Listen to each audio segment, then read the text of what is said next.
Oh yeah. What's up? Mm-hmm. Hey. Hey. Hey. Hey. That's a jam. You're welcome. Ooh. Alright. We'll let it play for a little bit and then bring it down. Just a moment or so. Let's see. This beat in particular is called Strings and Things. What's it called? I don't know. Strings and Things, maybe. Probably. And of course, this is one of my beats that I made. Before I go into that, you're listening to Mills Speaks. And I'm Mills the Virgo.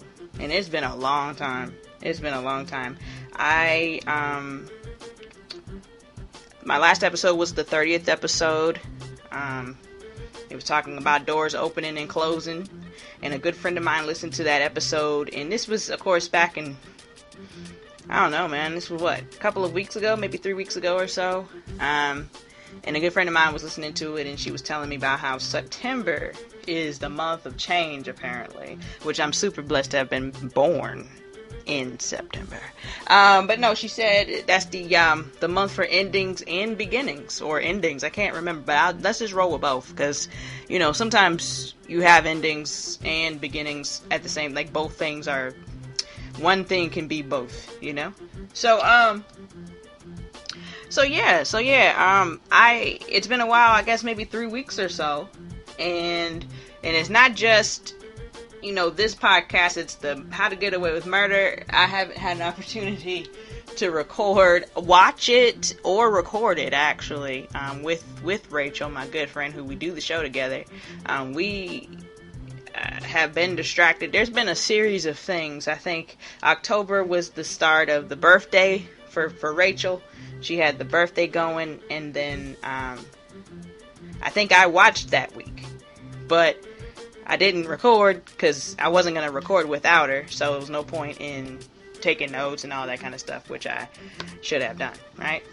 So then, like, next week, I honestly don't know what happened, the timeline and how it's set up. All I do know is that I talked about the beginnings and the endings in the last episode, and since we've last spoke, my beginning was a part-time job. Let me tell you something. I made the worst decision that a person like myself can do.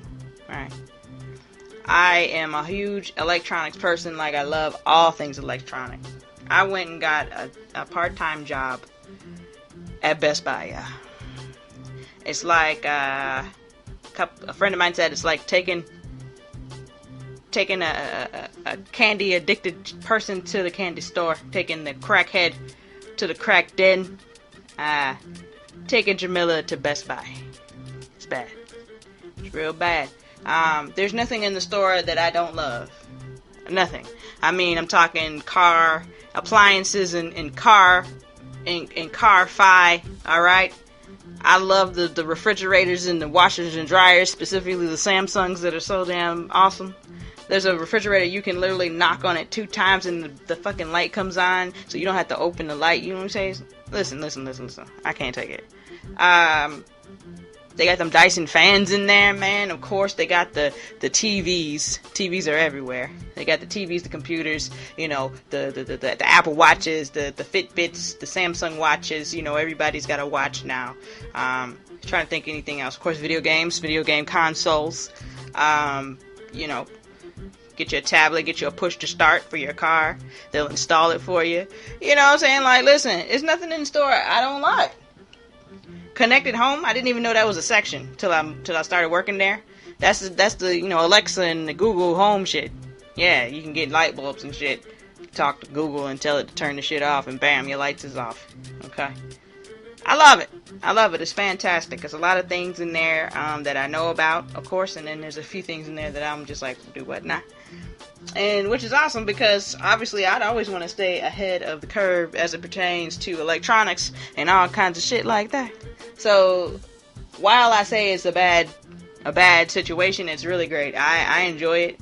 It's just another job for me. You know what I'm saying? Just another way to get some additional income.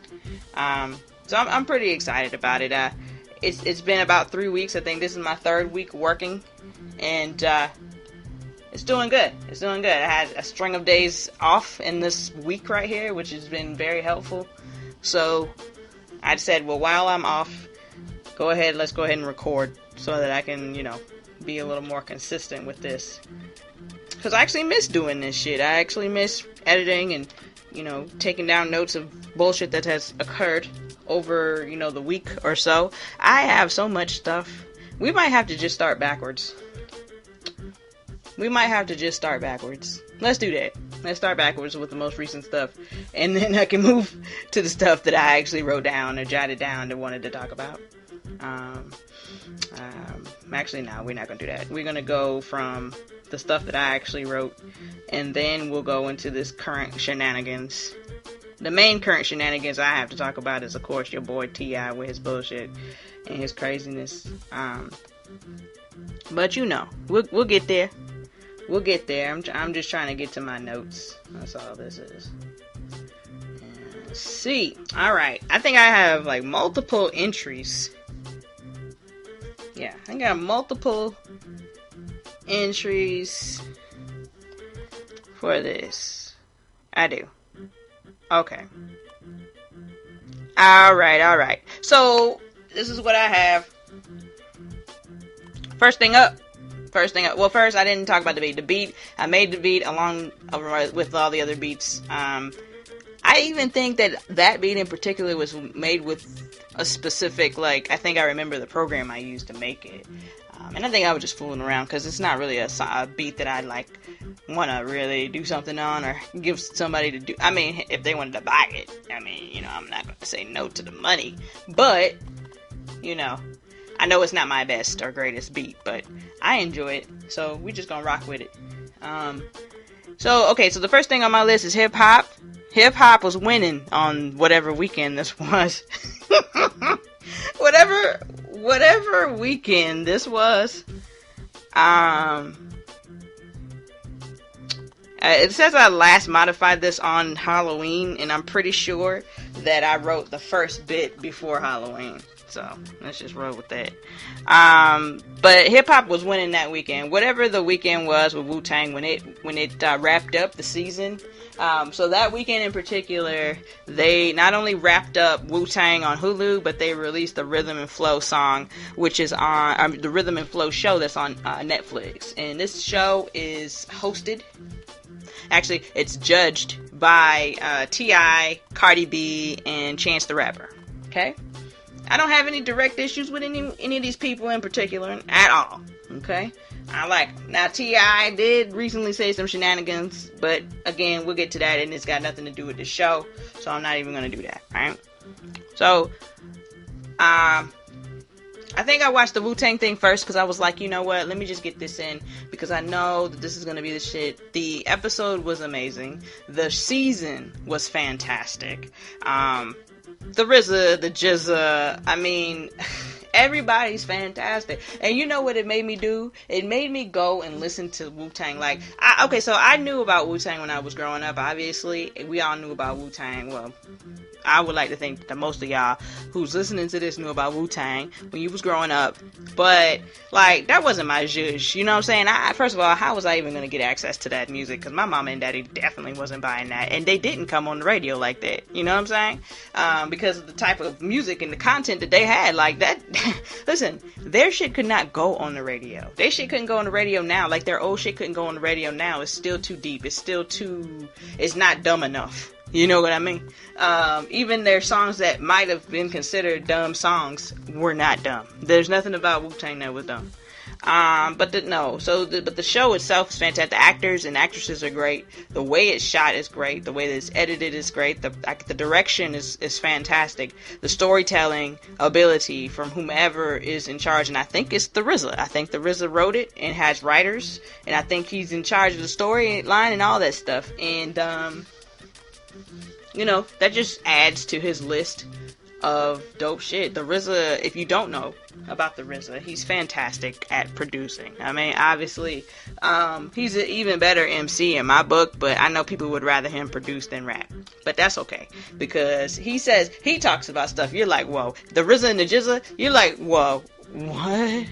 It's like you just smoked a big old blunt, and it's like, and then your boy's over here talking about, you know, like one of the songs on the show, he was talking about being the first sperm to come down the penis and hit the fallopian tubes and do all of this stuff, and it's like the concept is fantastic. Now when you sitting here listening, you like, what, my nigga, what, the fallopian tube, urethra, you know what I mean? All of these things. But nah, it was crazy.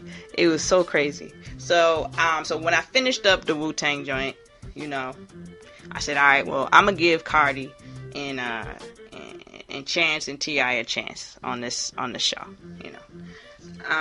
And I did that. And I think the way they released it within 3 weeks. 3 weeks they released it. They released 3 episodes every Wednesday.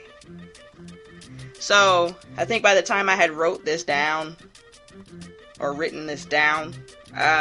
had watched the first 3 episodes. And then, obviously, it was 3 more dropped. So, yeah.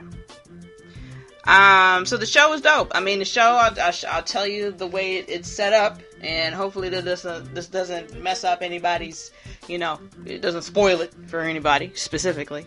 But at the same time, I mean, it's been on Netflix since whenever, so, I mean, hey, whatever. But if you are concerned about that, go ahead and stop it right now. Okay, so yeah, I enjoyed it. They went through a process where, you know, each person, well, first they had one episode that had them all together, kind of to introduce the show, right? They traveled together, or they traveled amongst themselves to do whatever. They all went to California, and they basically held auditions there. That was the first round of auditions. The cool part about the first episode, for those of us who are hip-hop centric, which if you're watching this show, you probably should be, Nipsey Hussle is on the first episode. T.I. actually goes to his school that he has. It's called 1500. And he goes to his school that he has for people in the hood who, you know, get to go and learn how to produce and learn how to write and learn how to arrange and all of these things, you know, so they can get a damn job and get the hell out the hood. You know what I'm saying? And, you know, it fucked me up at first because I was like, oh, Nipsey, you know what I mean? But it's dope that he had a little bit of a contribution to the show. I have a full belief that if he were involved or alive, he'd probably be a little bit more involved in the show. Specifically given that the winner was from California, you know, and they spent a significant time in LA, you know, so yeah. But that was the first episode. Basically, they met up with various people that they trusted. I think Cardi went to Old Man Ebro's show. Hot 97 is the radio station in New York that Old Man Ebro actually is a DJ on. And he was up there talking, and they had 2 people come in and freestyle, and she was like, yeah, I want y'all to come to the showcase. You know, so at this showcase, Chance did the same thing. He went to talk to Anderson .Paak, and he had 2 MCs for him. He told both of them to come down. And then T.I. also, when he was at Nipsey Hussle's school, heard 2 people rap and invited, I don't think he invited both of those guys, just one of them to come. So, yeah, it was, that first episode was cool. Then we got, you know, everybody else that came to the showcase. You have a lot of people who came there. You had to come there with an original song or something like that, you know, ready to perform it in front of everybody. So yeah, that's the first episode, and it was cool. It was really cool. And then the next 3 episodes, because I think the first time they dropped the episodes, it was 4. So, but the next 3 episodes was Cardi's episode, where she sat down with Fat Joe and Jadakiss, and they found a whole bunch of people, and they had to come and perform, and then she chose whoever could go over to LA, you know, to represent in the actual competition, right? T.I. did the same thing in Atlanta, Atlanta, his two sidekicks was Big Boy from Outkast and Quavo from the Migos. Yeah, it was interesting. It was interesting. But they had some really good people come out of Atlanta, like, truly. And then Chance the Rapper did the same thing. I think he met up with Anderson .Paak. And then at his I guess audition thing, his showcase or whatever, where he chose people, he also had Lupe Fiasco come in and and judge with him. So, it was cool. It was really cool. And then once episode 5 kicks in, that's when everybody meets and everybody gets comfortable and, this is the situation, this is what we're doing. And every episode they have something they have to do. And so as far as reality TV goes, we all know that a lot of reality TV and competition and all this stuff, you don't get the best of the best, right? You get what you get, as far as producers or writers, if you have something creative you're trying to do. This show is so much different because they actually brought great producers. Well, what they'll normally do is they'll give you phenomenal producers that nobody's heard of on different shows, right? Nobody's heard of you before, but you produced on so many things, and you're great at it, but nobody knows you. This show, they actually got people that you fucking know, okay? That you actually know. It might take you a minute to get to know them. Like, you have to say, oh, well, this guy did da-da-da-da-da. But, I mean, when you hear da-da-da-da-da, you're like, oh, wow. Like, for instance, the very last episode, the one that they get to choose, you know what I mean, who wins the whole show. They were given producers, like real producers, like Tay Keith, okay, the guy that produced Beyonce's remix of Before I Let Go and several other things for Drake. I mean, you guys have heard him at the beginning of songs. The song that comes to my mind right now is Cardi B's Wish song. Yeah, because at the beginning of the song it's Tay Keith, yeah, that's this little thing, right? Cool. Another person got London on the track. London on the track is fantastic producer, and I was quite perplexed by London because there's a song called Sicko Mode by Travis Scott. Is featuring Drake. Travis Scott's song, the song starts out with a stupid beat, and I love it, and Drake starts singing on it, and then it immediately changes into the Out Like a Light shit, you know what I'm saying? Or no, that's the last song, right? Let me think. Hold on. Yeah, it goes in does it go into Out Like a Light? I have no idea at this point. I'm sorry, y'all. But that is the song, right? So it's 3 beats in one. So he perplexed the shit out of me. The first few times I heard the song, I was like, what is this fucking song? I was like, this song, they keep playing it and they only play Drake's part, and then they change the fucking song. And I'm like, what's the song? And I had to take my phone out one day and let Google tell me. And it was all one song. And it was all Travis Scott's, shit. And I said, my God, that's fascinating. Do you pay this nigga three different ways for 3 beats for one? Like, how does this get done? Is his price higher because it's 3 beats in one? Like, it's crazy. Right? So that's London on the track. Then you got Soundwave. Soundwave is not only a Grammy winning, but an Oscar winning because he produced the majority of the songs on the Black Panther soundtrack and Kendrick Lamar's album Damn. Bruh, these guys are fan-fucking-tastic, these producers. There was another producer, I can't remember his name right now, but he definitely worked with Jay-Z. I remember him specifically. His music is very up top. It's very New York. So yeah. It was really dope. I'm trying to think of the other guy. It's one more dude, and I'm gonna kick myself in the ass for not remembering his name because he was so dope. It was London on the track, Soundwave, Tay Keith. Oh no, Hit Boy was the name of the other guy that was the up top producer. So no, that was just 4 because there's only 4 people in the finale. So yeah, listen. I was so impressed. Even before that episode, there was an episode where they do a music video, where they basically give you producers, produce a song, and then send you to be able to shoot a video in your hometown. Like, and it's not no low budget shit either. Like, it's for real. But the absolute best episode that there is the collaborations episode. You had real ass fucking artists. First of all, the person that came out and introduced everybody's artist to them, or told them who they were going to get, was John Legend. That's number one. And then you had Tiana Taylor, Tory Lanez, Ty Dolla $ign, Janae Aiko, and Miguel. Bruh! These are not no bullshit ass stars. Like, these are not people who just was busy, wasn't busy that day. Like, these are actual legitimate, relevant people still out here making music, making hit songs like right now. So I was very impressed with what they provided to these contestants in order for not only for the show to be dope, but for them to be given an opportunity that they probably would have never gotten. You know what I mean? So, you'll like the show. The show is dope.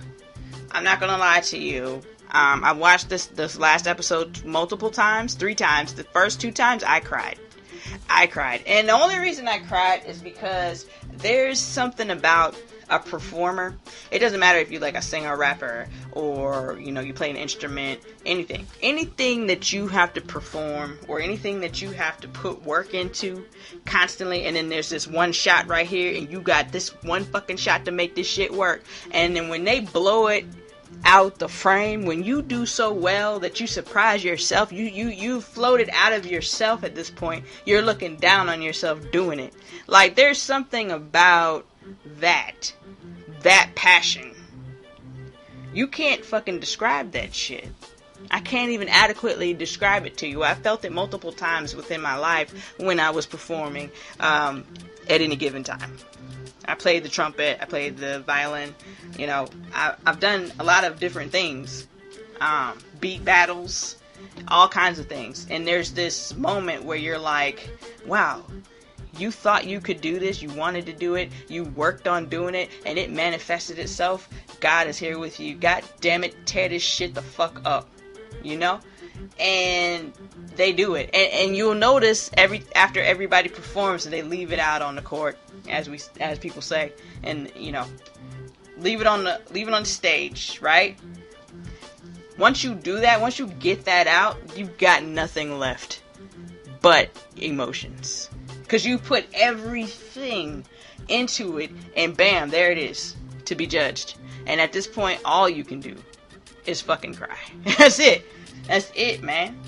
That's it. So, it's fairly emotional at the very end, but at the same time, it's dope. And if you've ever been in a situation where you are passionate about something, you tried to work on shit, it didn't work, you've been working on it for years and years and years trying to figure shit out, and then bam, all of a sudden, you get this opportunity, you get this chance, this fucking chance.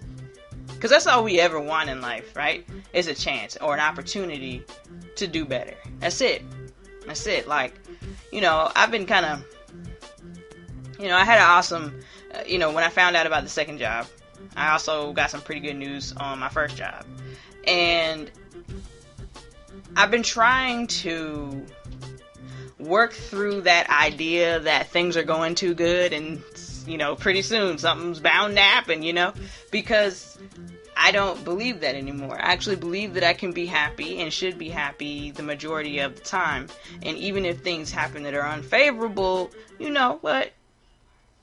I should be able to handle that. I should be able to be upset and cry and be depressed about it too, but I should also be able to not sit in that for too long and then go ahead and try to get my shit together, So, that's where I'm at. I'm at a really cool place right now, and I'm steady learning. Like, I'm in a place where I'm learning, and that's really exciting.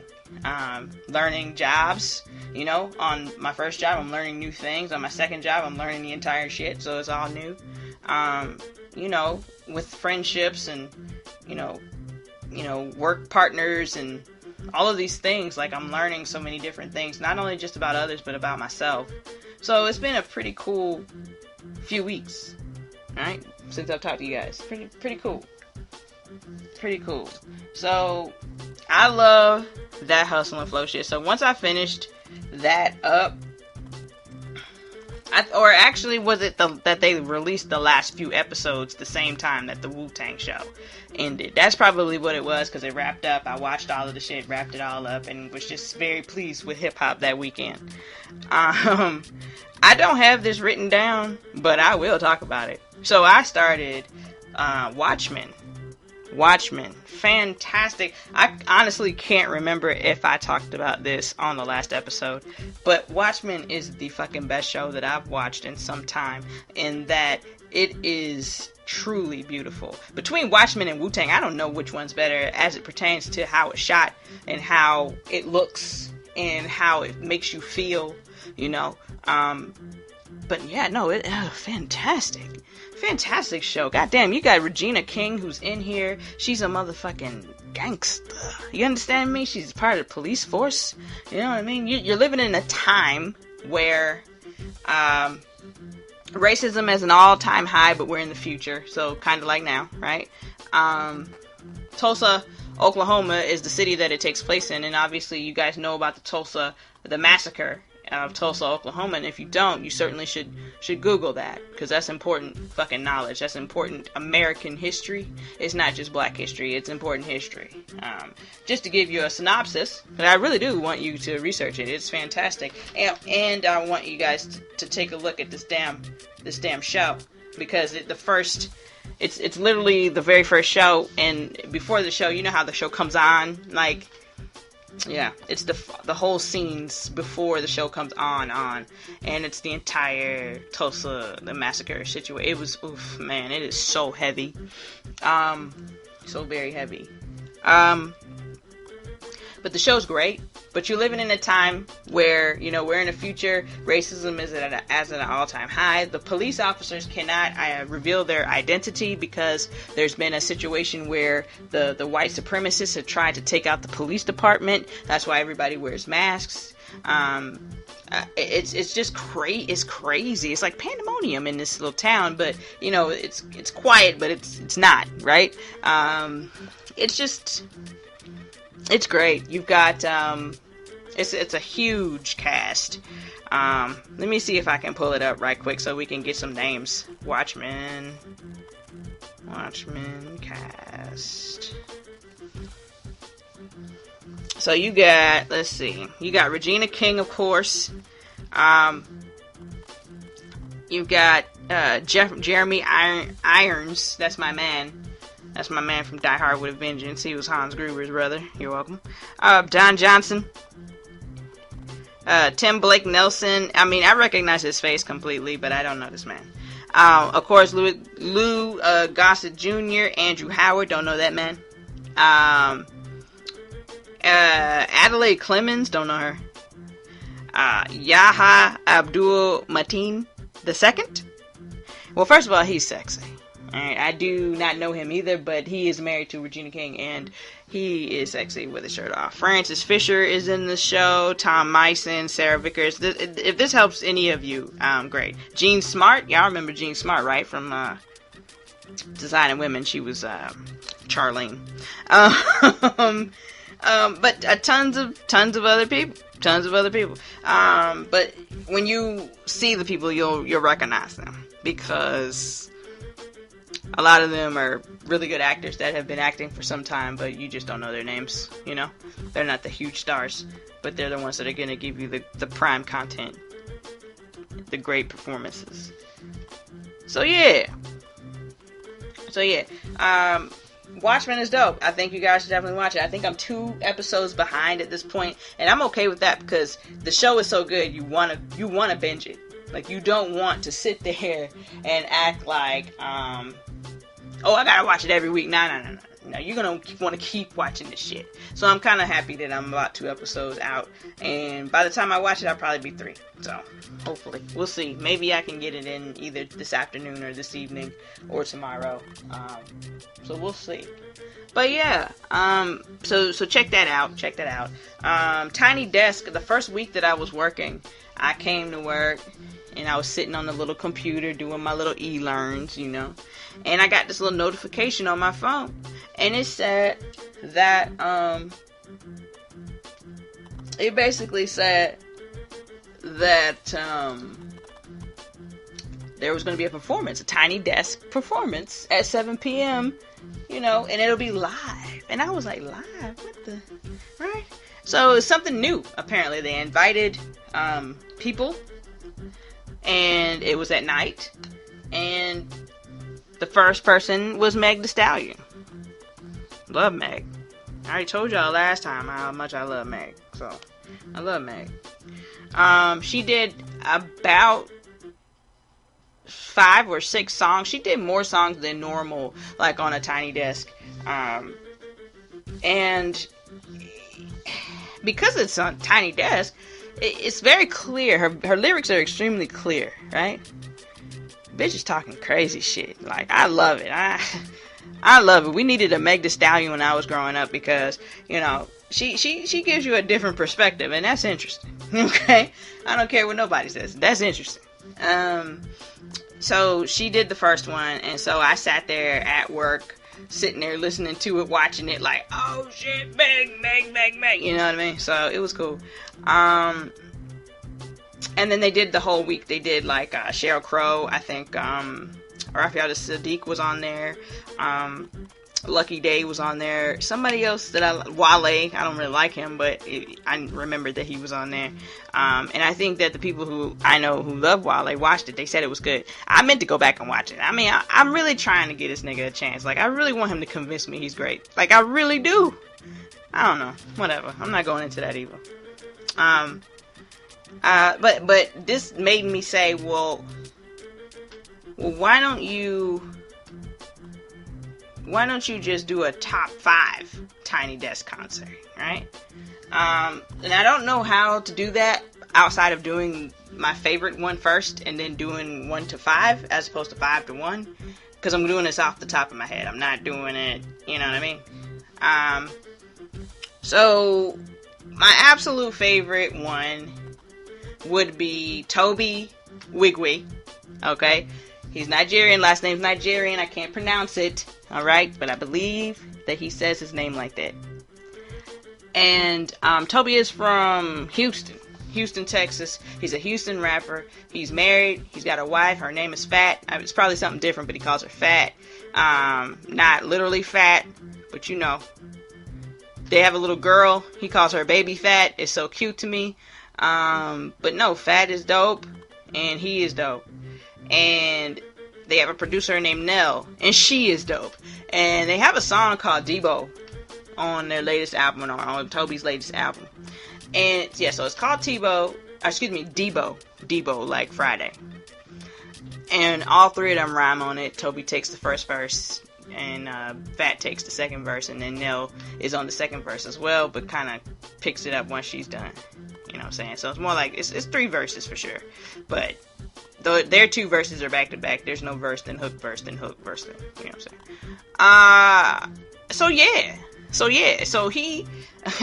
So that is my absolute favorite one. They have so much in there. They've got instrumentation, they've got singing. The vocals are amazing and out of this world. Every single backup singer is amazing. Every single one.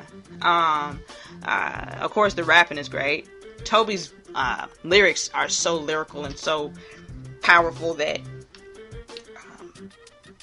the clarity that you need to hear, like he never gets lost on the track. The tracks are almost like they're set up and made for him to shine, which is the way that I always used to tell one of my partners, my production partners in college. You know, we'd make beats, and then he'd make a beat and I'd make a beat. And then he'd come back and this beat was doing so much. I mean, it's got toms, it's got cymbals, it's got hi-hat, you know, it's doing all of this stuff. And then my beat would be simple. And he'd be like, how come your beat's so simple? And I was like, because I want this part right here for the artist to shine. I said, I don't want the artist competing with all these rim shots and, cymbal crashes and, all of this stuff, all of this noise. I want it to have a purpose. You know what I mean? So that's kind of the way Nell produces, but her beats are so ridiculous that it's not hard to get some dope shit together, I would imagine, because they're so next level. So if y'all get a chance, check out Toby Wigwe. Let me see if I can help us all out with how to pronounce it, or excuse me, how to spell it. Toby, yeah, so his name is spelled last name is Nwigwe. So I think he does pronounce it Wigwe. So yeah, Toby's dope. Toby's dope. Number 2 would be Ari Lennox. Yeah, she's so fucking fantastic. That voice is so dope, and it's like effortless for her. She does not care about anything. That voice is fantastic. It was also dope because she was there. It was almost like a storyteller. She was talking a little bit, which they all do. But her personality and her demeanor is so adorable because Ari always sounds so,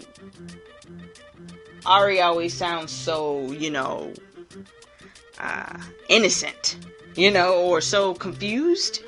I don't know what the word is, but y'all listen to it. You see exactly what I mean. Or if you follow Ari on Twitter or Instagram, you know exactly what the fuck I mean. Because Ari's the best follow on IG in my book. But no, she's great. I saw her live, of course, a few weeks ago when I was going to, when I went to the Art of Cool festival that we went to in Raleigh, North Carolina, back at the end of September. So she performed there, her and Jill Scott. But Ari was fantastic. So she's one of my favorites. That's number 2. The third one would be Lizzo. Lizzo did great. Like, really, really great. I mean, it's just fantastic how great she did. And it really helped me to understand what was going on with her, because I think I saw her Tiny Desk around the time when she was just getting up on my radar, honestly. So I was happy about it. Then also, I was glad to put face to song to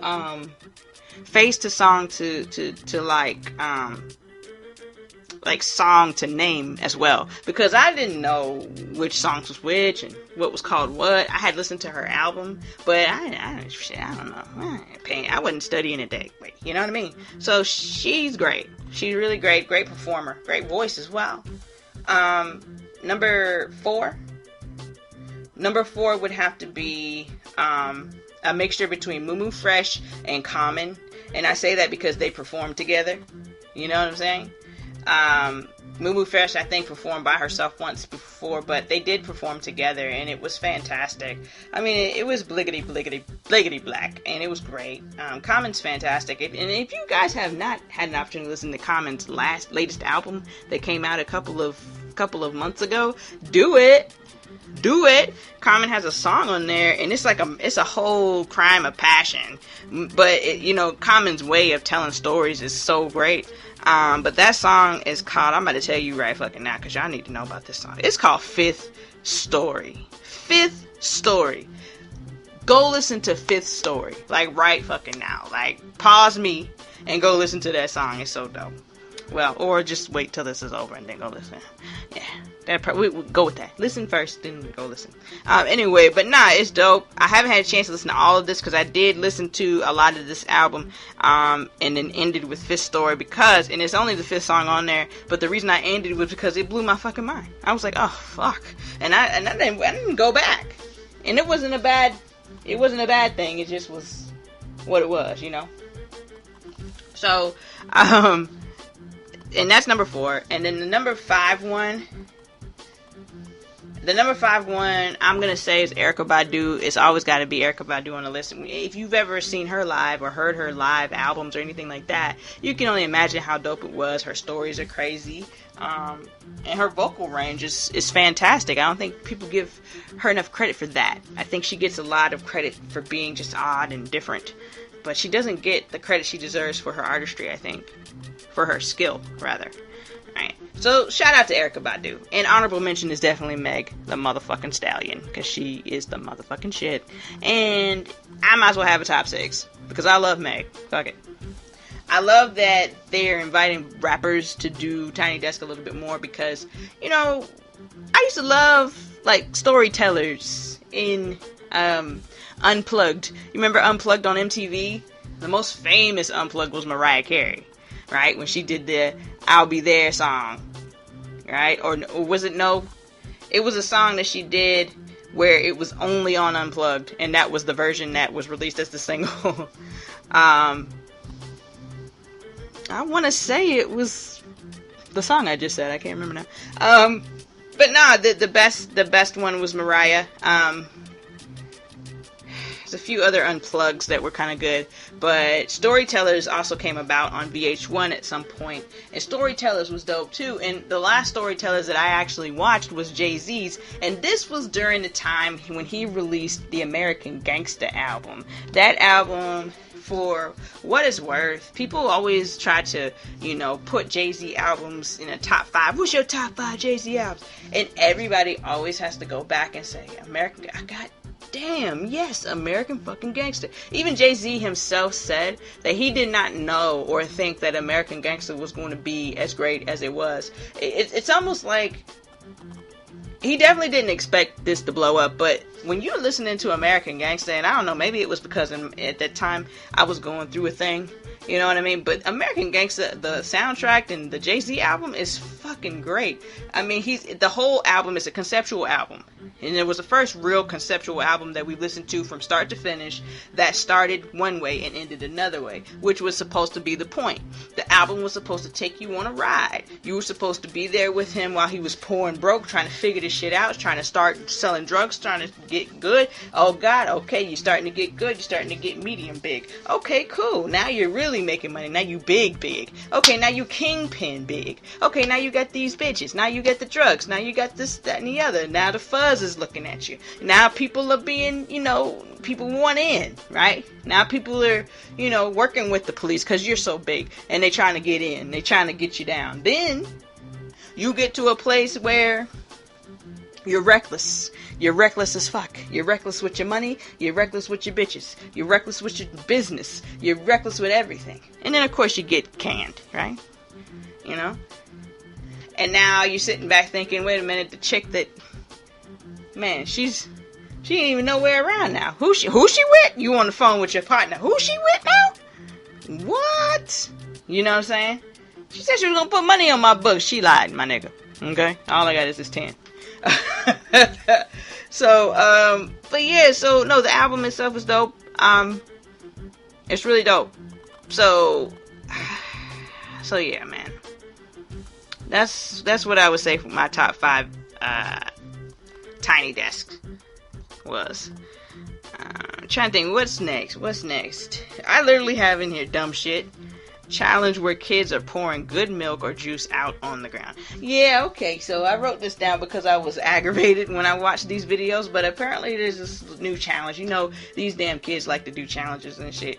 And so the latest challenge is, let's just get your mother's attention and pour the milk in the glass and keep pouring, and then when it overflows, undoubtedly your mother will spaz out. And then that's supposed to be the funny part, right? So I watched one, and the mama got mad, cursed the child out, all of that stuff, cool. Then I watched another one, and the woman was so distraught that milk was on her doggone floor. She got so mad, she threw a knife at the boy, everything. She started talking, she sounded like she was Jamaican or something, had an accent. Oh, man. I said, see, y'all niggas play too much. Why would y'all do this? This isn't funny. There's nothing funny about this. Nothing. Okay, first of all, because you ain't buying the fucking milk back. Alright, because you ain't got no damn money. And what the fuck you think's buying that shit back? You better clean up this whole goddamn floor. I know that much, right? So I just hate it. I hate it. Alright, the next thing that I have on my list is that John Witherspoon passed away. And my dumbass typed out passed, like pasted away. Instead of P-A-S-S-E-D, I put P-A-S-T-E-D. I'm just, boy. Anyway. So, John Witherspoon passed away. It's so many iconic characters. But of course, the three main characters that we all know and love would be Pops. Four iconic characters, actually, now that I think about it. The first one would be the father. He's always a dad, of course. The father on Boomerang, right? When he with the mushroom belt and lining in the jacket and the shirt. Okay, coordinate. You got to coordinate. Yeah. That's the first time I seen that ridiculous motherfucker. And then the next one, of course, is the dad on Friday. He was in all 3 Fridays. And, of course, I believe he was in a situation where he was going to be recording or filming, the latest Friday or the last one that they're going to do here called Last Friday. And I told somebody, I was like, you know what? They need to scrap the whole script at this point. Pops has died. The whole show needs to be a whole funeral. Like, it needs to be a lead up to a funeral. Do you know what kind of funny stuff happens before a funeral? So much. Now, it's going to be hurtful and painful, obviously. Especially for the cast. Especially the people that have been working on it. This movie came out in 1996. So imagine them filming it in 95. You know what I'm saying? Like, damn, man. You talking over 20-some years of, knowing folks and... Man, so I get it. I totally get it. You know what I'm saying? That could be a little fresh. So, I don't know, but I would love it. And in that way, you have reason for literally everybody to come back to pay respect. Literally everybody could come back. You know what I mean? So, and honestly, if I were somebody like Chris Tucker or somebody who had done the first movie but then didn't come back and do the second or third movie, Nia Long, all of these other people, like, I would definitely do this. I would do this. I'd be like, yes, I will sign on to come back and reprise my role and finish out this series the way that it should be finished out. You know what I mean? I mean, who wouldn't want to see a grown-ass Nia Long with kids, in high school or in college or something like that, not still living in the neighborhood, but, still around, coming to see her sister, stuff like that, coming to check up on Felicia. You know what I mean? Bye Felicia has become so big. And it's amazing because when it was first said, nobody gave a damn about it until a housewife said it. I'm sure it was a housewife that said this. They got it, got it back in the mainstream. But that's where Bye Felicia comes from. So, yeah. So that's what they need to do. I mean, they need to call me. You know what I'm saying? I could put the script together. I just need some money, okay? But no, this would be dope. And so, I just... Poor Pops, right? The next role that I loved Pops in was, of course, the dad on what was it? The Wayans show, Wayans Brothers. I have no idea what that show was called, but whatever show Sean and Marlon was on, I think it was the Wayans. But yeah, he was the dad on that. He owned the diner, right? And so yeah, that was cool. And then, of course, the latest one, or the last one that I'm actually going to discuss, is going to be the dad, granddad, actually, on the Boondocks. And a lot of people might not know Granddad specifically from Boondocks, but Granddad was important and he was integral to the show. And he was all in on doing that show. Like, listen, John Witherspoon was still getting that guap. You know what I'm saying? But, it doesn't matter. It doesn't matter. It was his time. It was his time to go. And I felt very bad about it. I was very shook up about it. I said, oh man, that's unfortunate. But he was ill. Apparently he had some sort of coronary issue, a heart issue. He was an older black man, so who knows what types of ailments he may have had. Who knows? He could have been the top of his health, but I'm gonna be honest with you. You can look at Pops and tell that he might have liked pork a little too much. I'm not trying to be rude, okay? But I'm sorry, and Friday after next, he's talking about that pop barbecue. It's just so funny. Ah, shit, everything funny. Damn, Pops. That's my man. Oh, and honorable mention, he was also the punk ass neighbor on the very first house party, the one that called the police on Kid and Play's party, because he was next door and he couldn't go to sleep. Punk ass. But nah, he was definitely a hater, right? So rest in peace to John Witherspoon, man, and I pray his family's good to go, and I pray that he had his affairs in order and that there's no, fights or anything like that. I mean, I just want everybody to be good. So I wrote this note clearly on Halloween. I wrote this note because I wrote down Almond Joys and then I wrote down Halloween. So let me just say this. On Halloween at my job, most companies will do shit like have candy out, or, they'll do shit like, oh, y'all can come and dress up. Let's do a competition, da-da-da-da.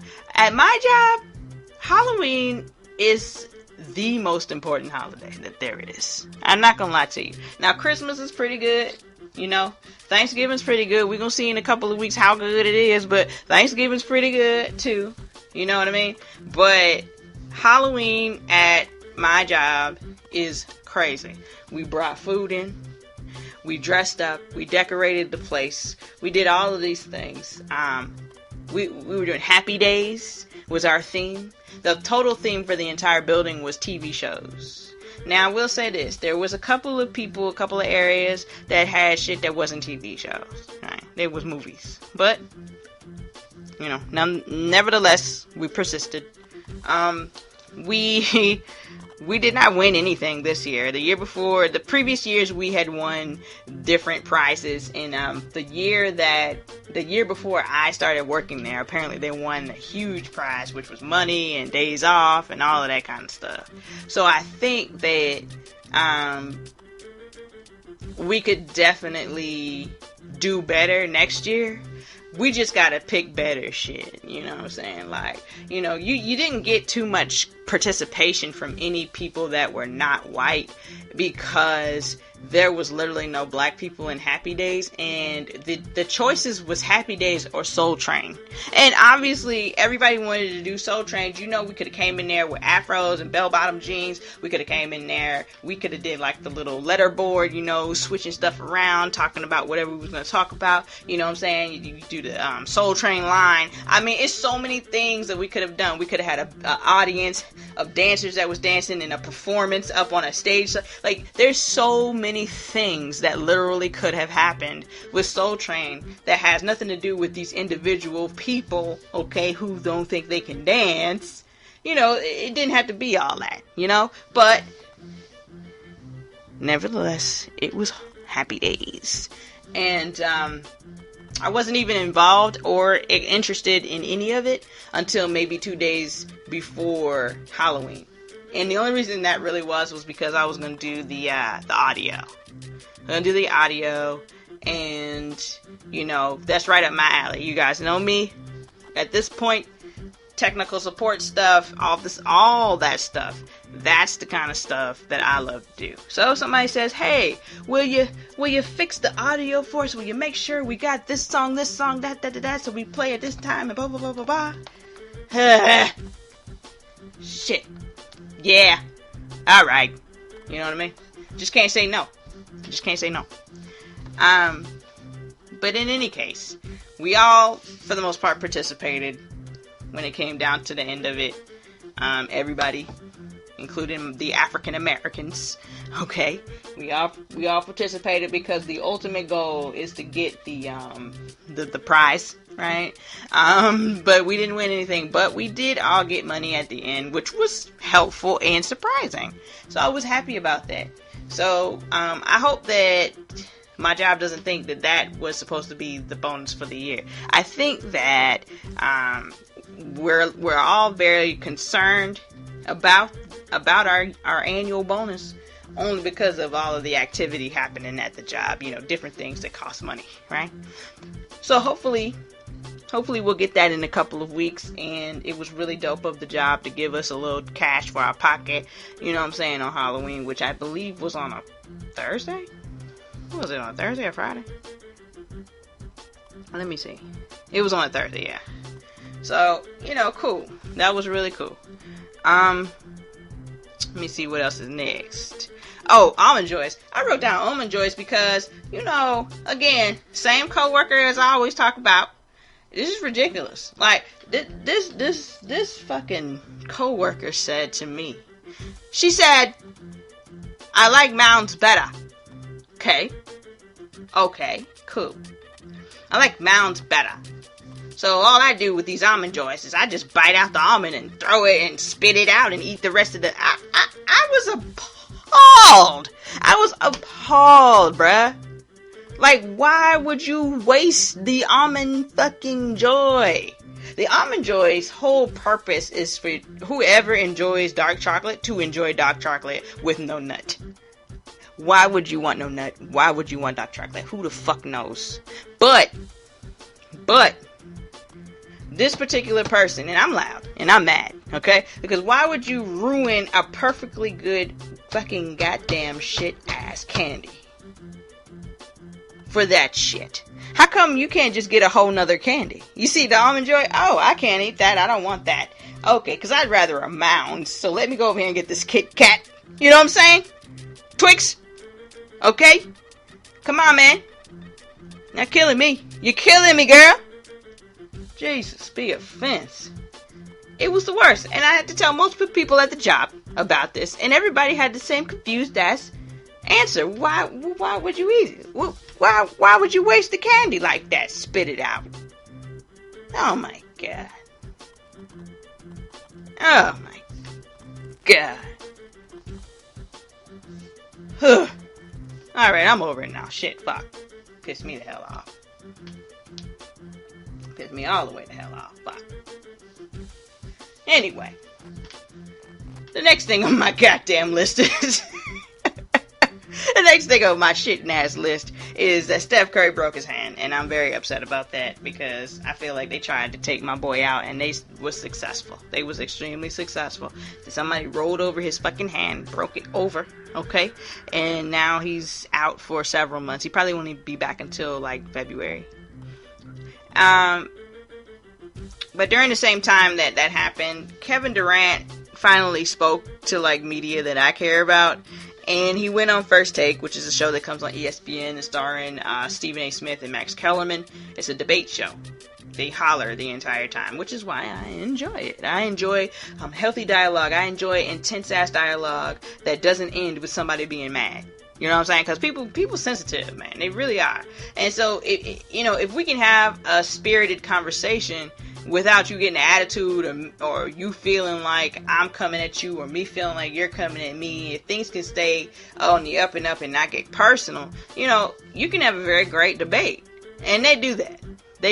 You know what I'm saying? They know that at the end of the day, it's all love. And so they can go in on one another. And I appreciate it. I do. But Kevin Durant came his old crazy peasy head up there, started talking about various things. He did address Steph breaking his hand. He felt bad about that. Okay, cool. He said that Draymond telling them that he can leave and that they won a championship without his ass kind of helped facilitate the idea of leaving Golden State. Draymond also spoke out prior to Kevin Durant going on First Take, basically saying he was on somebody's podcast. I think he was on Woj. I think he was on Woj's podcast. His name is Wojnarowski. He's a ESPN writer and reporter. And Woj is like Adam Schefter is to the NFL. Woj is the guy for the NBA. He's the one who I was following his account the whole time. Every time it was like free agency for the NBA. I'm like, alright, what's going on? Let me see what Woj talking about. You know what I'm saying? Because Woj be knowing. Man. So anyway, he talked about that on Woj's podcast that, all the management of Golden State wanted him as in Draymond, to apologize to apologize to Kevin Durant for saying what he did and it being so loud and being so public. And Draymond said he wasn't going to do that because you asked him to do that. He would do that when he got to a point where he could accept what he did wrong, and then he could say, okay, now I need to apologize. That's just nigga shit, okay? Because at the end of the day, you was either right or wrong when you came to grips with it, or when everybody else came to grips with it, which was immediately. So you was wrong in the first place, so you should have apologized from jump. But your ego wouldn't let you do it. That's really all it is. His ego wouldn't let him do it. So yeah, that's how that went. But no, I mean, it was good to see Draymond and KD had worked this thing out. It's good to hear kind of stuff, because we hear football player shit all the time. We hear baseball player shit all the time. We rarely hear about basketball players talking about shit that we actually care about, So it was cool. New podcast alert, All the Smoke. All the Smoke podcast. My two of my favorite obscure basketball players. I only say that because people who watch basketball over the years know who these guys are, but they're not the first, like, these aren't the first two guys to come to your head when you're thinking about basketball, like basketball players. Like, it's just not, you know what I'm saying? You're thinking of the best of the best of the best. You're not thinking about these role players and these defensive juggernauts and, these people who've helped get multiple championships for, a couple of teams, you know what I mean? So, All the Smoke, it features Steven Jackson and Matt Barnes. Matt Barnes was married to Gloria, if I'm not mistaken, was her name, from, what is this shit called? Housewives of Orlando? It was a Housewives of Orlando at one point, if I'm not mistaken. And that was when he was playing with the Orlando Magic. They were on that show. He seemed possessive and controlling. He was younger then. They had the two twin boys, and they got to a place where they moved to LA because he got traded, and he did a lot of LA Laker, LA Clipper, and Golden State playing. So a lot of California shit was happening. Matt Barnes also was in the headlines a couple of years ago because he was playing in Memphis close to the end of his career, and he found out that Derek Fisher, another old basketball player who used to play for the Lakers when Kobe was on the team. Derek Fisher won 5 championships. He was on every single team that Kobe and Shaq and Kobe and everybody else won in LA. So Derek Fisher started dating Gloria, Matt's ex-wife at the time now. They were allegedly friends. But so when he heard about this, wherever they were, he got in the car and he sped to wherever they were from wherever he was. And let's just say maybe it was a 2-hour, maybe 3-4 hours, some stupid hour where you're like, wow, you really drove from there to do this? You know what I mean? So that happened. And I guess he wanted to lay hands on Matt Barnes. On Derek Fisher for being with his ex-wife and such. But I think they've since gotten engaged now, and I'm not sure that they're married yet, but I know for sure they're engaged. So yeah, it's very interesting. Gloria is very clear on the type of lifestyle that she is going to have. So, as long as it's chicks like her, there'll always be dudes like Matt and Derek Fisher, quite frankly.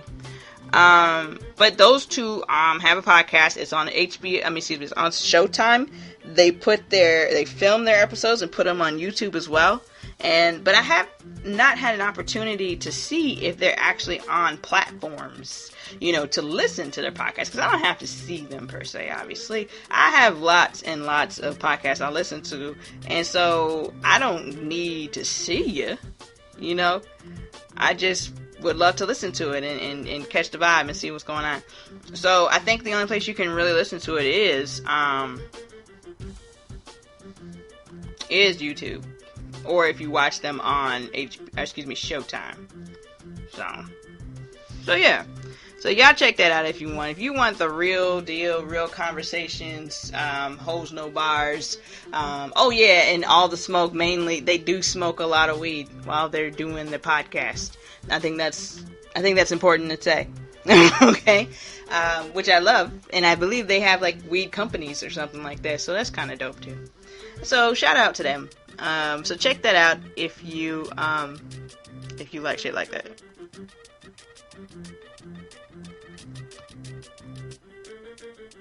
Yeah, I was just searching again just to see if it was someplace else, but I don't think it is. So I'm gonna stop searching for that. Move on to my next bit of stuff. The last thing I have on here is validation from parents. Charlemagne the God's mom said he wasn't that little boy seeking father's approval. Comparing kids is fucked up. Story. Well, I'll be honest with you, I don't have much more to add to that. I don't know what my story was going to be. Didn't write a note for that. But I will say that validation from parents is important. I mean, a lot of us are grown and we feel like we don't even need it. But, you know, it's something dope if you still have your parents around, or if you do something dope and your mom or your dad is like, oh man, I'm so proud of you, you did this. You know, that feeling of somebody being just ultimately proud of you, that's the dopest thing. So those of you who have children, please continue to always do that. And then those of you who don't have kids but, you know, didn't necessarily get that from your parents, or even if you did, you know what I'm saying, that's important stuff. So if you were missing that shit, that's a problem. Like, it's not something you need to go and write a story about, but at the same time, I mean, it could help you to understand why you do some of the things you do now.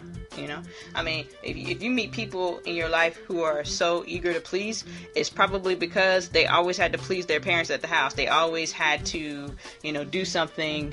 Maybe their parent was like a moody motherfucker, and you just never know how this was going to go. You know what I'm saying? So you just tried to be the greatest kid of all time, all the time. You know what I mean? Whatever. It could be anything. You know what I'm saying? But these things affect us in different ways. More so than we ever want to give credit. You know what I mean? Comparing kids is fucked up. And this is something that I experienced growing up. You know, I am not like my cousins. I really am not. I love them. I think that they're beautiful. I think that they're great for caring about hair and clothes and shoes and shit that I don't care about, right? But they don't care about stuff that I care about, right? And that's okay. We don't have to be the same for us to love each other. And that's just that. So, and you don't have to understand the shit I like, and I damn sure don't have to understand the goddamn thing you like, for me to respect you and care about you enough to accept you as yourself. You know what I mean? And in my family, it was a lot of comparing because people had kids around the same time. So I had my cousin Tasha, you know, she's two weeks older than me. They were constantly comparing us. Like, oh, she could do this. How come Tasha ain't doing this? Like, come on, man. I am not Tasha, and Tasha is not me. You feel me? Like, you know, everybody works at a different pace. And I feel like if people were half as sensitive as they are right now, back then, we could have remedied a lot of different stuff that still goes on right now. But, you know, it's all good because that's what life is. You're supposed to learn and shit and do better. Pay it forward. So, you know, comparing kids is fucked up. Charlemagne did tell a story, though, on Brilliant Idiots a couple of episodes back where he was saying that his dad used to basically punish him, discipline him for not knowing the things that he didn't teach him. You know what I mean? And my favorite and the worst story, I think, that he told was that he was following his dad. He was driving behind his dad someplace. And his dad ran the stop sign, and then he ran the stop sign. And then he pulled over. He had his son pull over. Charlemagne's dad had him pull over, right? And then he told him to put the window down, and then he slapped the shit out of him. And he was like, wake the fuck up. You ran that stop sign. So it's like, I'm not understanding why he was so aggressive, because nigga, you did the same thing and you did it first, right? But there was no conversation had, I'm sure. Like, there was no, son, I know what I did, but you have to understand that what you need to do is not follow what other people are doing. You need to follow the rules of the law. Like, if he had actually explained himself, Charlemagne probably wouldn't be so effed up. I would like to think. You know what I mean? So it's like things like that. I told my mom, I was like, yeah, that's just growing up as a black kid. I said, because, you know, you always would say things like, my mom would always say, think, you got to use your head. And like, yo, okay, you're right. I do have to think, I do have to use my head, but at the same time, you need to give me a little more direction. Okay, I cannot figure this shit out myself. Alright, clearly. Because if I could, I would have, because I'm not an idiot. You see what I'm saying? And then I would just get mad, and then I would just not deal. Right? I'd check out from the situation. I was a very passive person. Didn't want to deal with conflict. Wasn't afraid of it, just didn't want to deal with it. You know what I mean? But if you brought it over here, then goddamn it, we gonna go. And I'm kind of still like that right now. You bring some bullshit to me, we got to go then. But we wouldn't go if you didn't bring the bullshit over here. You see what I'm saying? So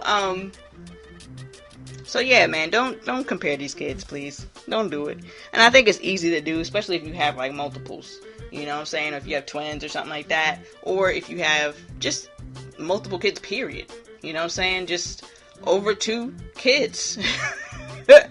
That's where you're like, okay, well, this one does this. And I think it's healthy to assess, but it is extremely ridiculous to compare. And there's a difference between assessing and comparing. And I think parents know that. And I think a lot of people are doing that and are phenomenal parents. There's just this subset of people who just don't give a fuck, or just don't know how to articulate themselves, or was given a piss poor example of what a parent was in the first place, and then they grew up and developed into a even fucking worse, shittier damn parent. You know what I mean? Like, it's so many different reasons for so many different things, you know? And I think a lot of times people just want to be mad just to be mad. You know what I mean? And I mean, you could do that. You could do that. I mean, it is what it is. But it's more, I think it's more important to figure out why people do the things they do or say the things they do if you're that concerned. You know what I mean? Like, the why should always be investigated, even in your anger, because you'll find that if you can investigate the why, understand and comprehend the fucking why, then your anger can be, you know, redistributed or just disappear, right? You don't have to like something to understand it. You don't have to approve of something to get it. You know what I mean? And I think that if people would approach that more with each other, I think we could do some real dope shit as people. You know what I'm saying? And that just trickles down to the kids, because they see and do everything that we see that we do, that we do and say. So, you know, that really sucks. That sucks. That Charlemagne shit sucks. That does not change how I feel about him and his opinion about T.I. Oh yeah, I thought I wasn't gonna get there. I'm here. So T.I. last week, was it? Or the week before? It was last week. Last week, T.I. started trending on some day. I can't remember what day it was. And the reason why he was trending was because he went on someone's podcast. I'm not sure this podcast name at all. Okay, they did a horrible, if this was supposed to be some publicity, they did a horrible job promoting this podcast. Because I thought it was expeditiously the whole time. I thought it was on his podcast the entire time. But he was on some podcast with 2 women. And he was talking about his daughter Deja. And how basically every year on her birthday or around her birthday, he allows her to have her birthday party, allows her to have her gifts and all that stuff. And then within a few days, he's going to put a post-it note on her door that said gyno, and that we're going to the gynecologist, because he has to go to the gynecologist with her to get her checked out, and for the doctor to let him know that her hymen is still intact. It's still intact. So, obviously, the doctor did tell Tip that the hymen can be broken in several different ways. Even if your hymen is broken, doesn't mean that you've had sex before. You can get an aggressive fingering and have your hymen broken, and you've never fucked. You know what I mean? You could do it by horseback riding, playing sports, any of those things. Alright? T.I. told the doctor, my daughter isn't into any of those things. Just let me know what's going on with the hymen, please. Alright? So, as of her 18th birthday, apparently, her hymen was intact. I recall Deja turning 18 approximately 4, 5, 6 months ago. Maybe? So she's closer to 19 than she is 18. So she's a grown-ass woman at this point. As far as age goes, right? Age and consent and all of these. As far as all that goes, she's a grown woman. Charlamagne and DJ Envy, as I was listening to The Breakfast Club to see what they had to say about this shit, they didn't see a problem with it because they have daughters and they're men. And men, I don't think will ever truly understand how horrifying, how horrific it could be for your father to accompany you to the gynecologist. And my biggest problem with Charlamagne is this. You gonna say some shit like, we give so many people so much shit for not being a part of their kid's life, and here this guy is in his life, and he's still getting shit. No! He's not getting shit for being in his kid's life. That's not what this is about. And that is what you're supposed to do, because that's your damn child. Like, you realistically don't have the option of not taking care of your kids. This is just some shit that you niggas decided to come up with, since whenever, okay? But it was never okay to just drop your seed and leave. Like never, okay? So, yeah. You took care of her, and that's what you're supposed to do. She's a grown-ass woman now. So, if you're saying that in order for her to be in a situation where she can still get money from you or whatever you do for her, still live in your house, whatever the circumstances, drive cars, whatever, that she has to be a virgin for that, I'm just confused. I'm confused. Because the biggest question for me, outside of all of the other questions that I really have, but the biggest question for me is, okay, you take her on the 18th birthday to the doctor, he checks the hymen's broken, now the fuck what? Now what? What happens now? What happens now?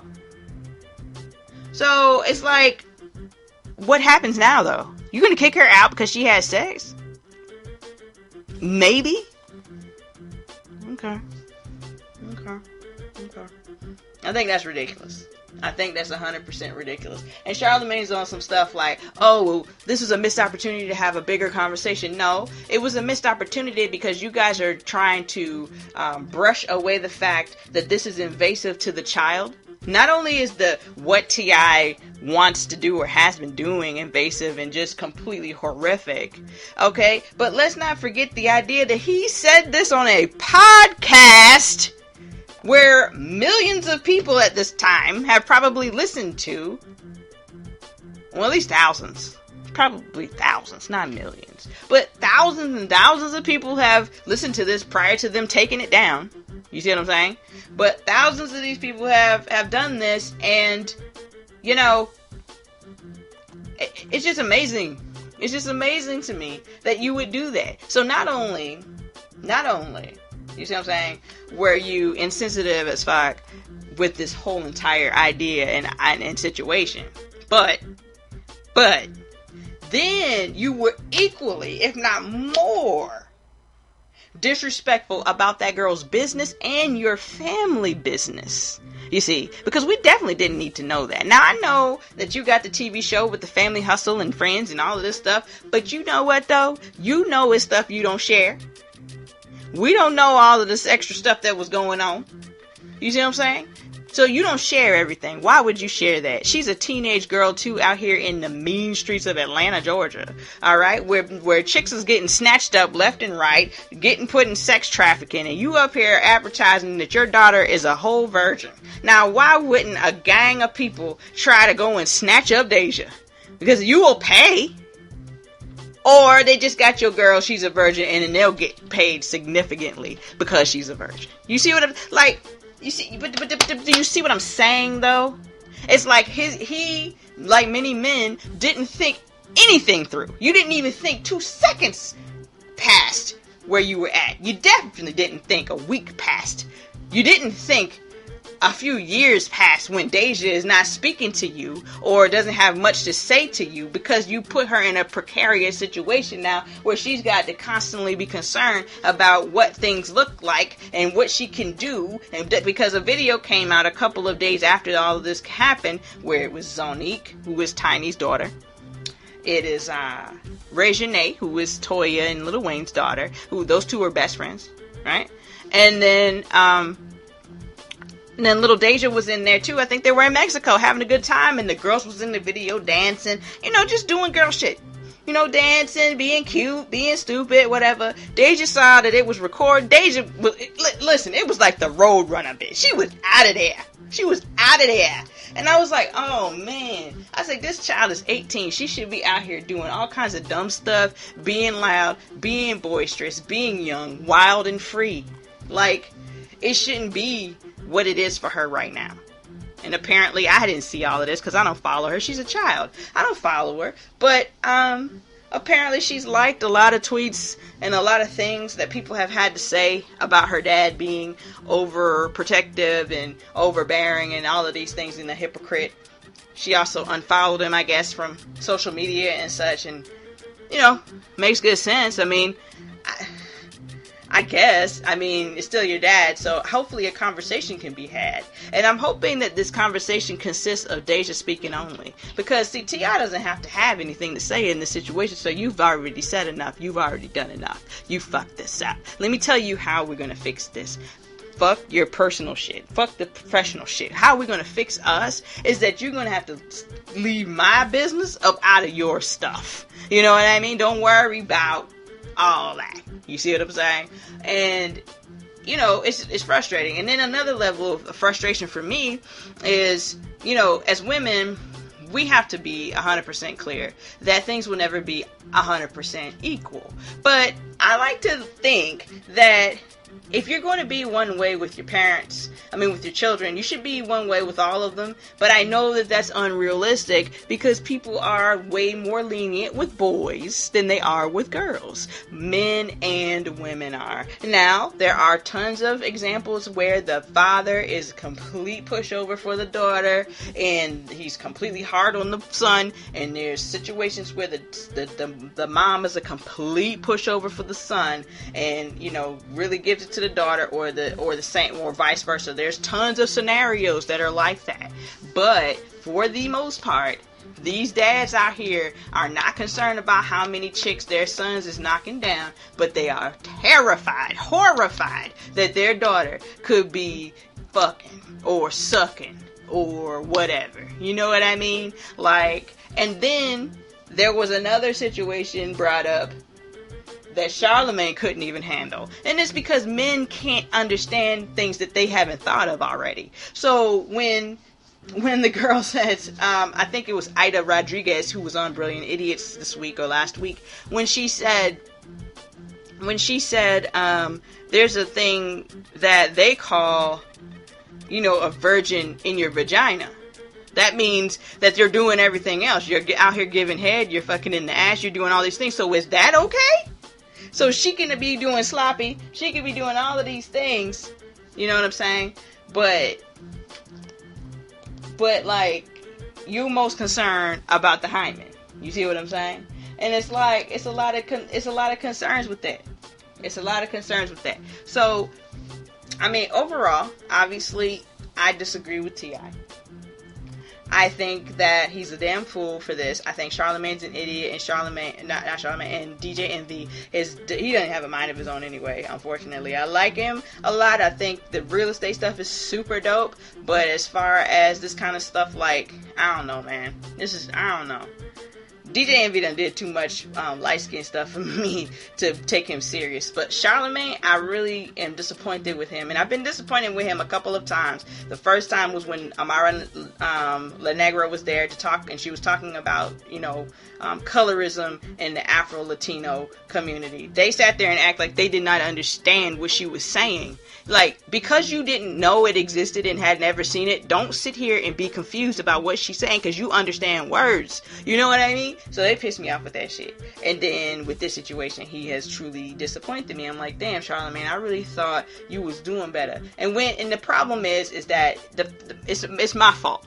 Because when somebody talks about healing and mental health and going to therapy and trying to work shit out and all of these things, like, when people talk about stuff like that, I expect them to really truly walk the walk, in that I expect for you to be on a higher plane. I expect for you to be better than that.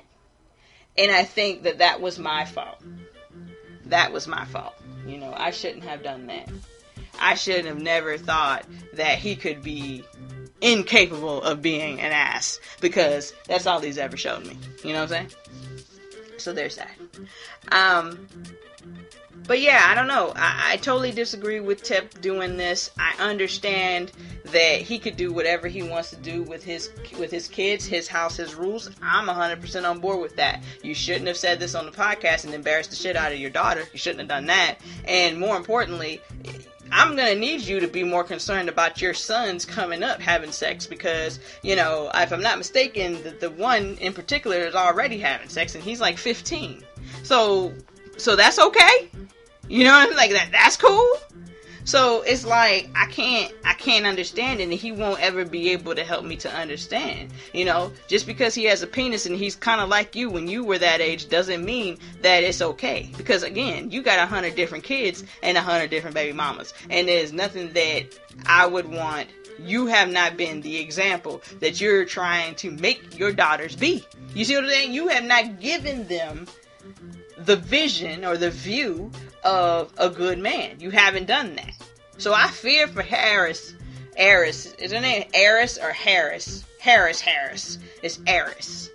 Harris. Why did they do that to her? Eris Harris. My God. But nah, man. I feel for Eris, because, I guess by the time she gets to this place in another 16 years or so, well, another 12 years or so, maybe he'll have adopted a different way of living, in a different way of thinking. Something tells me in this time he will have to, because something tells me that baby girl will not tolerate the shenanigans. You see, because she kind of already doesn't. No. So, I don't know. We'll see about that. And I'm hoping that Tiny will have more sense as well. Because I'm pretty sure that he didn't care about Zonique's or Messiah's or Damani's virginity. I'm pretty sure that he didn't care about their virginity. But all of a sudden, here we go with poor Deja. Simply because she's a beautiful young lady. And people have expressed wanting to do things to her that grown people do to grown people. And, that's just what it is. So apparently, that's really tripped him out. And he couldn't handle that. So that's what the situation is. So I just hope that the child isn't too traumatized or too aggravated or too whatever about the situation. I hope they can have the conversation that's needed. And on top of that, I hope that if there's a problem, I hope that's remedied. Because this conversation has to happen. T.I. needs to understand, okay, I embarrassed my baby girl. I was trying to do this, but I accomplished the complete opposite. I need to evaluate this and do better for the next go round that's sitting at the house that's 4 years old right now.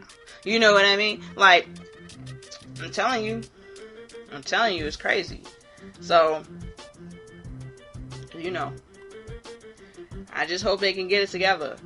But that is definitely all I had. I'm trying to think, was there anything else I was gonna say? I don't think so. I think that's it. Anything happened this week? Let me look on my little to see if there's anything else that I can discuss. Oh yeah. Damn. I don't know how I didn't So this week I saw, or last week I saw Jadena. Yeah, I saw Jadena, and I saw, Rapsody, Big Crit, and Damani Harris, in Charlotte at the Fillmore. And it's fantastic. Jadena's concert was on a Sunday night, the beginning of last week. So I went to that, and it was a good time. Or whatever. He's great. He's a great performer. It was long. And I'm not going to lie to you. I'm not going to lie to you. Our feet was killing us. Because we was there, and then he had two openers, opening acts, and then it was him, and he was up there for about an hour. Listen, my dog was barking. You understand me? But I adjusted that situation on Saturday, the following Saturday, or last Saturday that just passed, because I needed to be comfortable. So when we went to go see Big Crit, Rapsody, and Damani, I definitely had on sneakers. Okay? I was not playing around with these people. Actually, I don't think I had sneakers on. I have these black and white, flat shoes, slip-in. I don't know how to explain them, but I had on my black and whites, and it was extremely comfortable. It was very cold though, but we did the Uber thing, and so we wasn't really out there freezing our ass off like that. So it was pretty cool. We were very happy to go and see. Rapsody was dope as fuck. If y'all want to see videos of that, I'll post some of those up on the Mill Speaks page. I'm trying to post more shit on Mill Speaks page, because I realize I don't do nearly as much as I should. So I'm definitely going to start posting videos on there, because I post everything on my private page. But I think I need to show, some of that shit to the podcast folks as well. I'm trying to think of what else. Big Crit was phenomenal. Damani was good. I was really impressed with Damani. Like, they only gave him like 8 minutes to perform, which I thought was cray. But, he did pretty good. By 8:15 he was gone, because they asked him to come back and do another song, I think. But, he was doing pretty damn good, and I was really impressed with the whole situation. So good for Damani. Good for Damani. I don't think that he's lyrically dope right now. Not yet. At least he hasn't shown us stuff that he's like lyrically dope. He's talked a lot of things that are good. He's got great content, but like as far as wordplay goes, he's not there yet, or he's not there. Who knows? He might not ever be there. I don't know where his trajectory is, because he's done a couple of albums, and I've listened to his last two, and I enjoyed them. The first one though, I really liked. I think it's called Amygdala, and I really enjoyed that tremendously. And then the latest album was okay. I liked it. It was okay. So, it was good. Rapsody was second, and she was up there for about 35 minutes or so. She did most of the songs off Eve.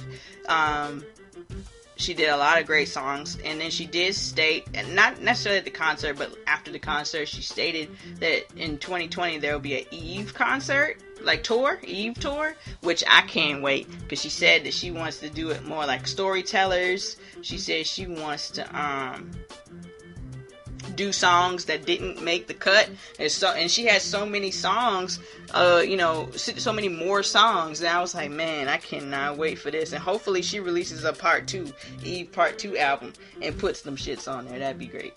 And then of course Big Crit was last, and I think he was up there for about maybe 30-45 minutes or so, maybe about 45 minutes.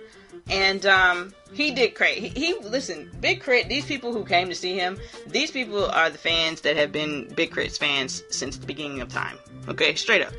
Because I didn't know some of them songs, and they were so amped up, they were so lit, and I was like, damn, I don't know this shit. Now it's like every 2 songs I would know,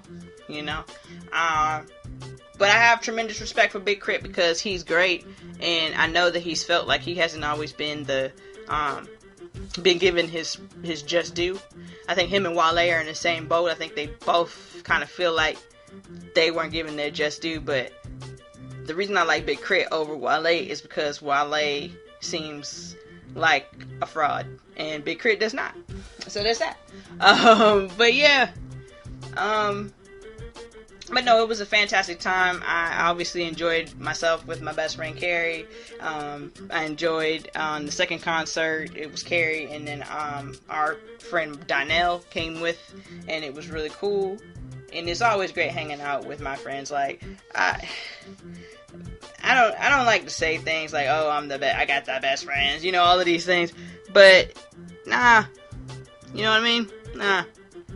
I love my friends, and they love me right back, and that's all I can ever ask for. So, to me, they are the fucking best. But that's it. That's all I got for y'all. Listen, I gave y'all an hour and 30 some odd goddamn minutes out you. Okay, God. I'm almost hitting the read lengths. My God. Believe me, this will be the last time I'm up to this hour and 30 minute mark, I think. But I figure it's been several weeks, so, you know, there's that. And so, I hope that you guys have enjoyed this show. I know that I have, just getting back in the swing of things. And, just holler at me. Holler at me on social media. I'm on Twitter, and I am on Instagram. Twitter is Mills the Virgo. Instagram is Mill Speaks. Facebook is Mill Speaks. And of course, I'm on several platforms to listen to. If you guys come across a new platform that has podcasts, now I'm not there, let me know. Because I found a new platform, and I was like, alright, I gotta get my shit on here. I searched my name, I was already there. I was like, roll them, you know? So I was pretty happy about that. But yeah. So y'all hit me up. And, I'm not gonna say it'll be next week, but I wanna give it an old college try that I'll be able to maintain this back to a week. But as we get closer to Black Friday and the holidays, and me working at one of the bigger retail stores for that shenanigans, who knows? We'll see how tired I am and how able I am to make this happen. But until next time, I hope that you guys have a great fucking week. And, turn this bitch up to 11. I'm out. Holla.